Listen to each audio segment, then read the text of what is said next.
fine.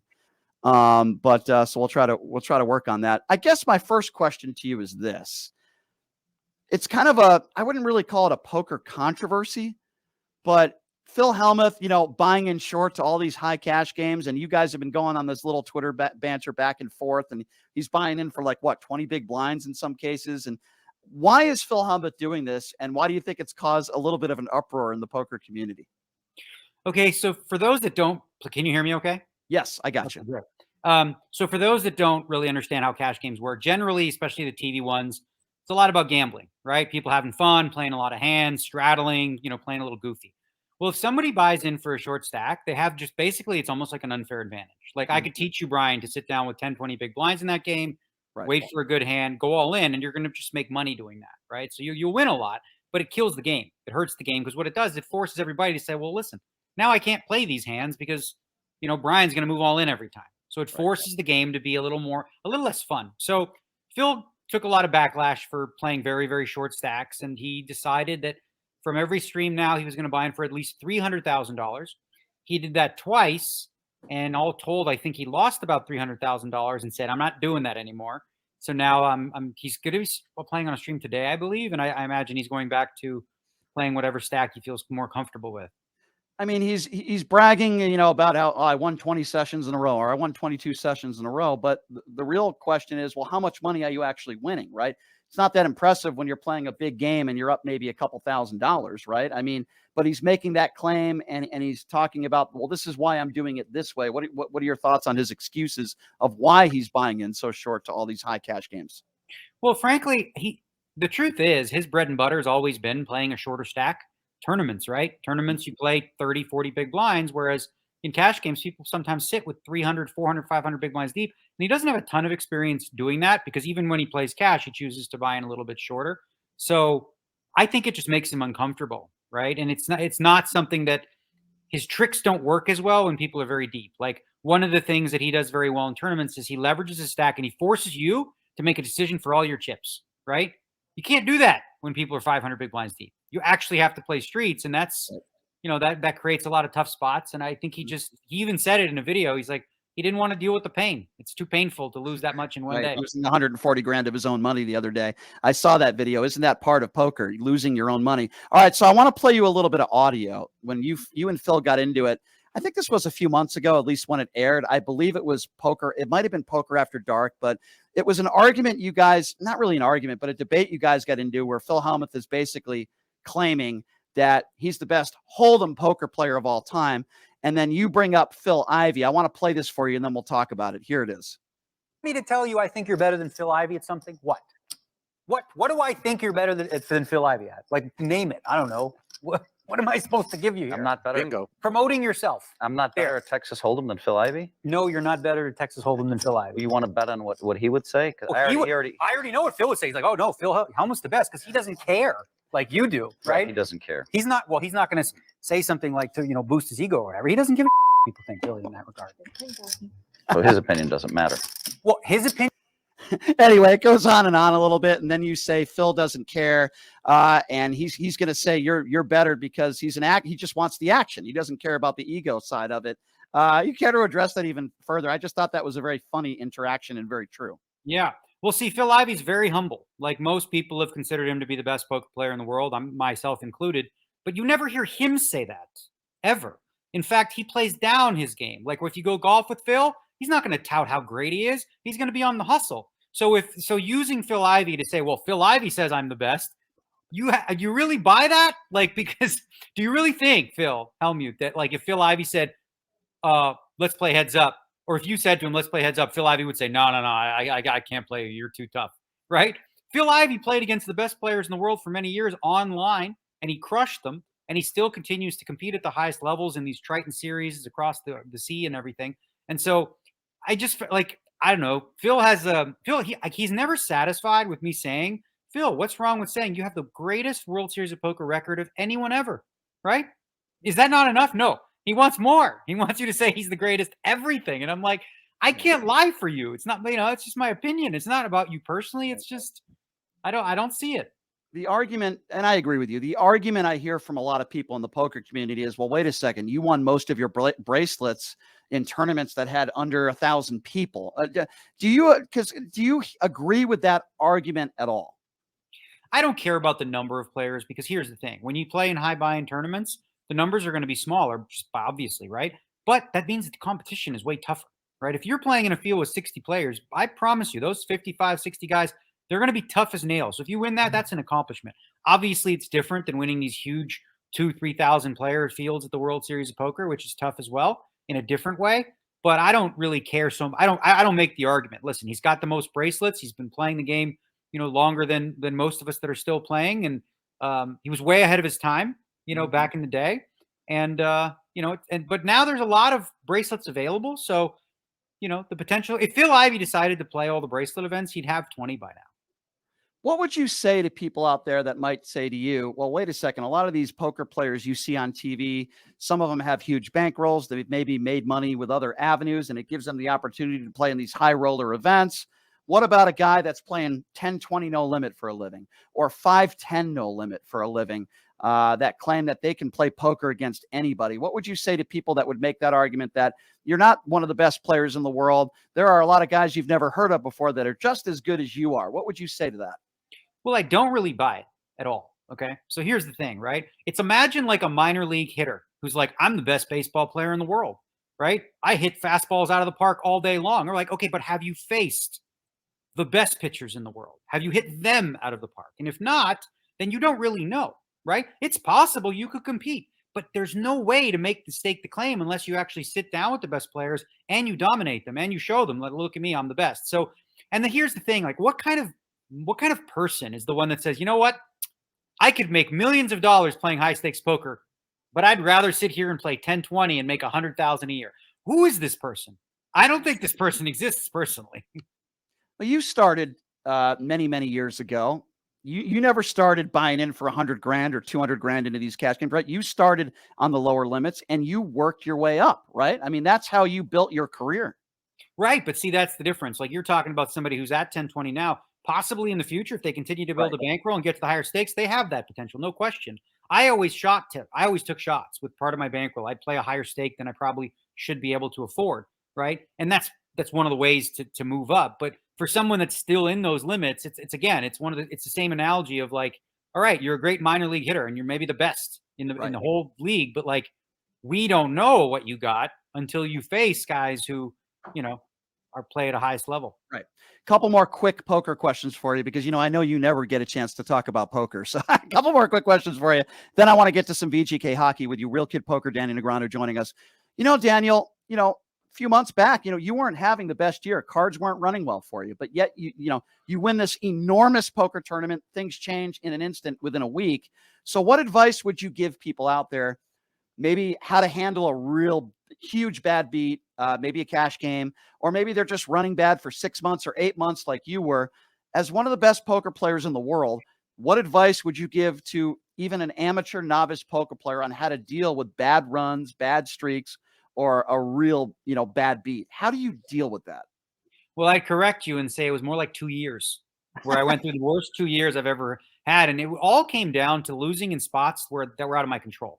You put all your money in, the other player puts all their money in, you have the best hand and you lose. There's like nothing you can do about that, right? So the first most important aspect of what you should do when you're on a bad run is be truly introspective and ask yourself, is it bad luck or is it me? Are there things that I'm not doing well that I can improve upon? Am I getting my money in bad? No.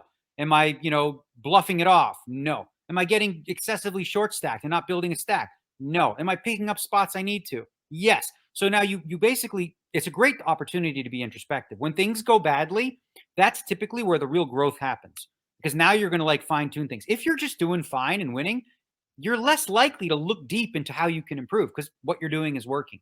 So look at it as an opportunity, but ultimately it's going to require a resilience that not everybody has because you have to get up every day and start again and keep at it.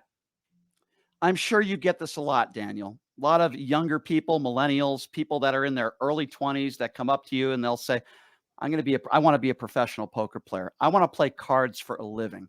I'm sure you get that all the time. What is your response to that with a lot of these younger people that maybe don't know how difficult it truly the grind that it is? What do you say to them?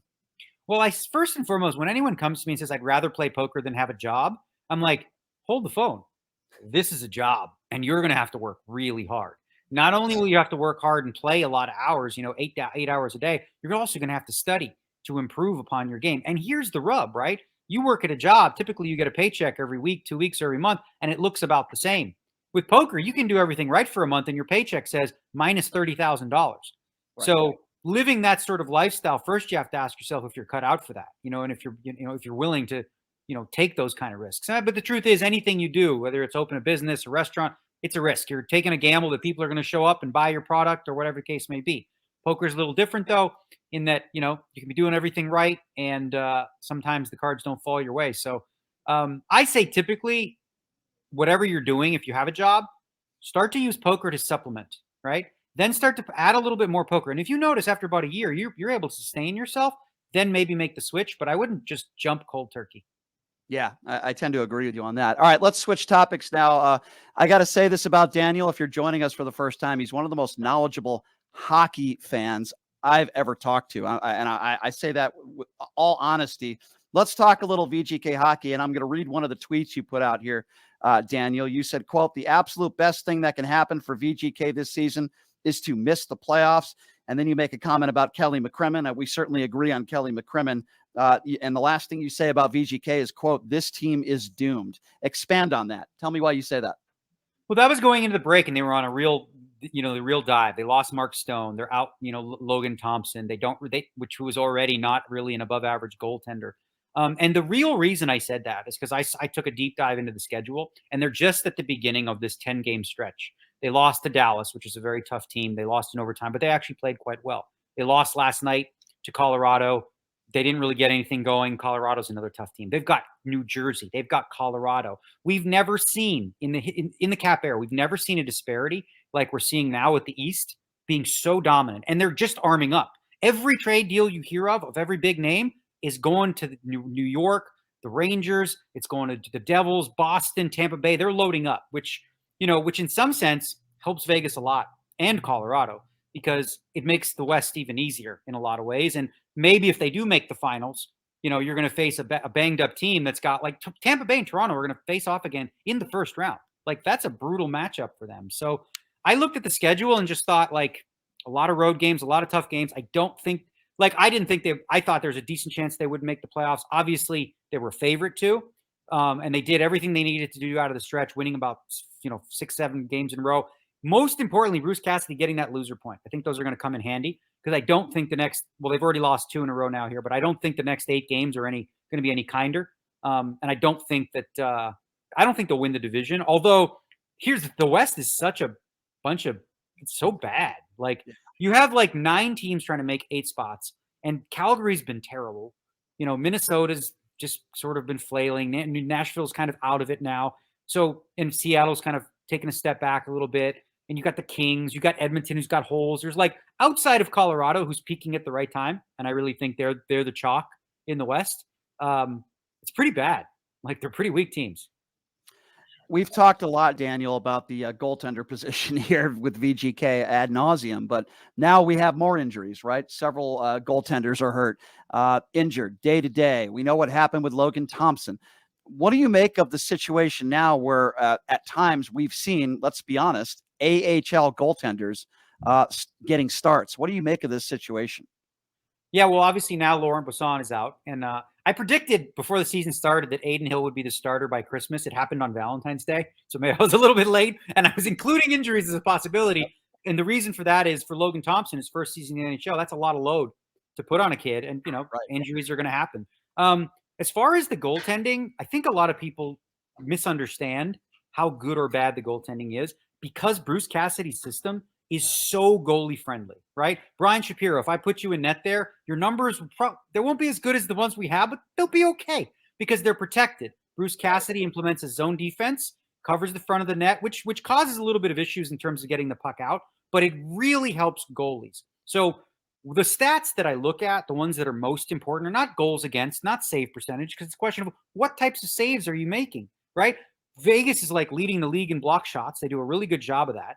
So I look at goals above expectation. And Aiden Hill's like -5, Logan Thompson maybe -4. They're ranked like 61 and 63 last I checked in the league in goals saved above expectation. That's a testament to Bruce Cassidy's system, not so much the goalies. And now, obviously, with Aiden Hill, in the mix as the starter, and Michael Hutchinson, oh boy, that's scary. That's scary if he gets in.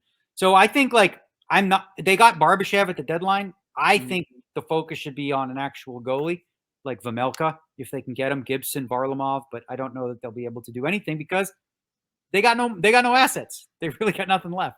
You're obviously a lot more knowledgeable when it comes to hockey than I am, but when I look at the Vegas Golden Knights at this point of the season, I say to myself, playoff team, above average team, injuries are an issue.